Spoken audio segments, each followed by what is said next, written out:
A letter to God. एक पहाड़ी के ऊपर एक छोटा सा घर था जो पूरी घाटी में अकेला खड़ा था। वहां एक किसान लेंचो अपने परिवार के साथ रहता था। उसका खेत मकई से भरा हुआ था और फसल लगभग तैयार थी। उसे बस थोड़ी सी बारिश की जरूरत थी ताकि वह अच्छा उत्पादन कर सके। एक दिन जब वह अपने परिवार के साथ खाना खा रहा था, आसमान में बादल छा गए और बारिश शुरू हो गई। लेंचो बहुत खुश हुआ क्योंकि यह वही था जिसकी उसे जरूरत थी। लेकिन थोड़ी ही देर में बारिश ओलों में बदल गई। बड़े बड़े ओले गिरने लगे और पूरे खेत को सफेद चादर में ढंक दिया।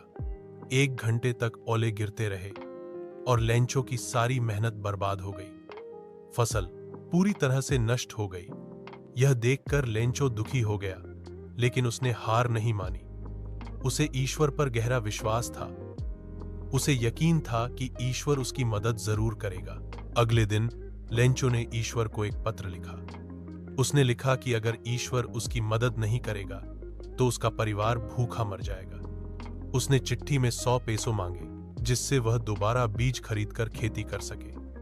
उसने चिट्ठी लिफाफे में रखी और उस पर लिखा ईश्वर को, और सीधे डाकघर चला गया। डाकघर में जब एक कर्मचारी ने यह चिट्ठी देखी तो वह हंस पड़ा, लेकिन पोस्टमास्टर को चिट्ठी पढ़कर गहरी भावनाएं आईं।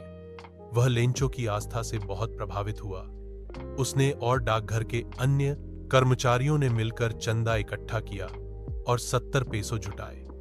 वह राशि एक लिफाफे में रखकर उसमें लिखा ईश्वर से और लेंचो को भेज दिया। लेंचो जब डाकघर आया और वह चिट्ठी मिली तो उसे बिल्कुल हैरानी नहीं हुई। उसे पूरा विश्वास था कि ईश्वर उसका पत्र जरूर पढ़ेगा और मदद करेगा। लेकिन जब उसने पैसे गिने तो वह नाराज हो गया। पैसे पूरे नहीं थे, सिर्फ 70 पेसो थे। उसने तुरंत एक और पत्र लिखा।